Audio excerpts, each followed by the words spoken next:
Japanese pala, ganito pala yung pagproseso nila ng kanilang katol. Kung tawagin sa atin yan ay katol. Ganyan ang pagproseso. Diyan nila pinaprocess sa Kinchu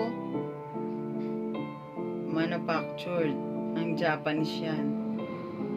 Ganyan ang pagproseso ng kanilang mga katol. Ayan, may hulmahan.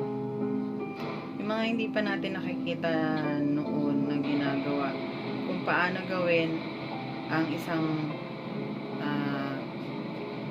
instant katol na sisindihan mo lang, patay, tepok ang mga lamok, dito pala yung ginagawa.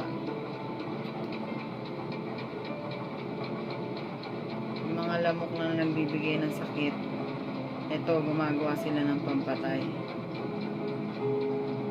Ang katol, meron yan sa atin, tiger.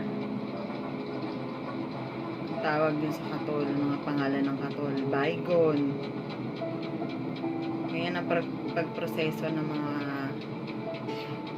ginagawang katol sa Japanese. Ayan yung manufacture nila. Ayan ang kanilang natawag na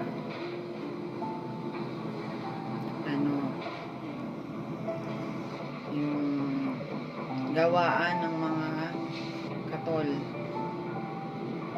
Ganyan kung i-proseso yung mga katol. Powder pala yan, no? Iniikot ng iniikot. Imimix siya.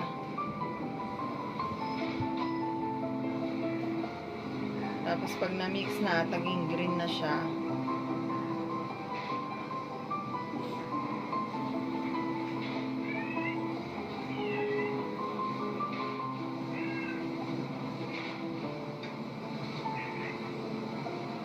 Papantay siya sa pinakalalagyan.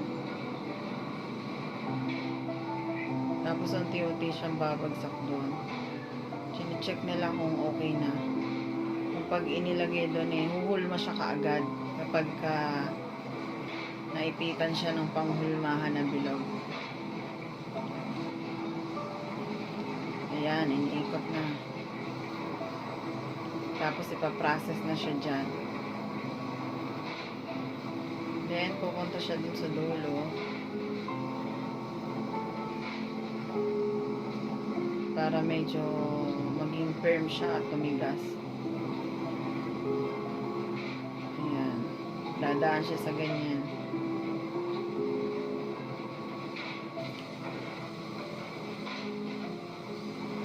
Pagkatapos dyan, dito siya dediretso. Ayan, magiging flat na.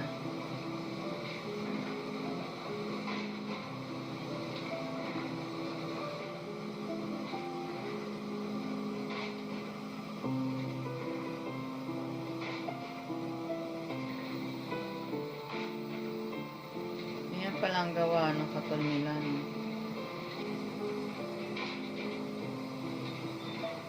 Ayan. Lahat ng dadaan na pinutol na yung green, magiging katol na siya. Ayan na. Ayan na yung finished product niya.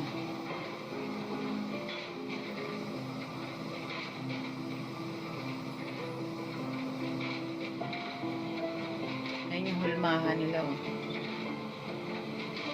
Yan. Diba? Katol na. Tapos niyan, lalagay na siya sa plastic at isisilid siya sa isang lata.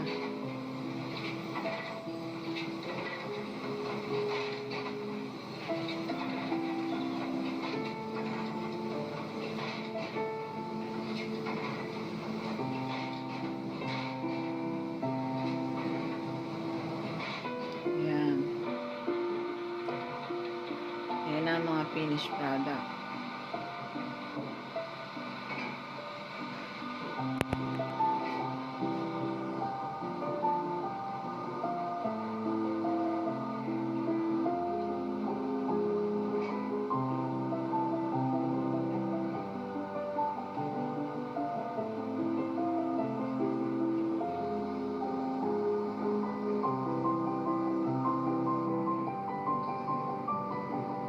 Ipaprocess na nila yan.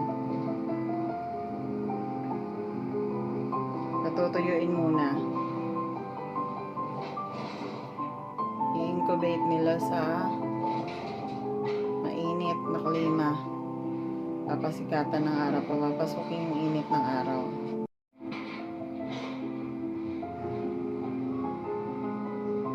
Ayan, pinasikatan nila ng araw na nanggagaling sa ating kalikasan. Yung init no na pumapasok, ma-absorb na yun ng mga katol. Ayan.